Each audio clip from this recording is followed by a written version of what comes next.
In 1/2 mile, turn right on Allen Creek Drive. There's still time. And so, with a motivating message on prophecies from the book of Daniel, here is John MacArthur.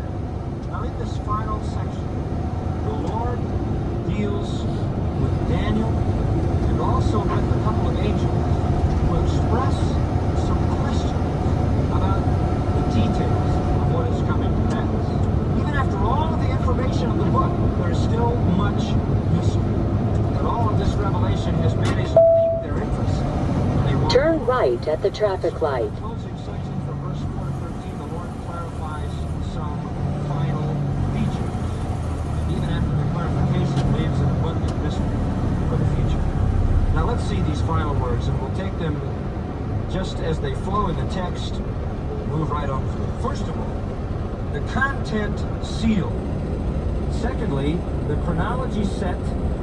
Then the confusion stated, the cleansing secured, and the commendation sworn. First, the content sealed. The content sealed. Verse 4. But thou, O Daniel, shut up the words and seal the book even to the time of the end.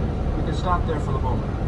Now, the angel says to him, the vision that began in chapter 10, or the revelation that began in chapter 10, the revelation of the history of Israel from Daniel's time to the time of the Antichrist, all of that sweeping revelation is over. I've given you the final words of this last revelation. Now, roll up the scroll and shut it. That's all.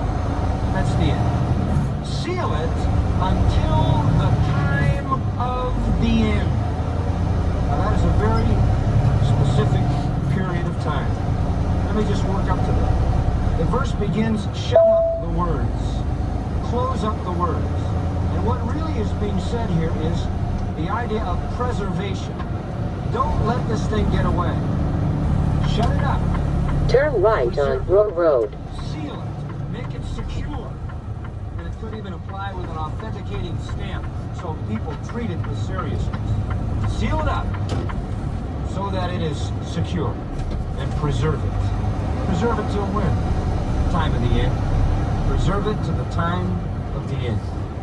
Now the word book there, seal the book, has reference to written material.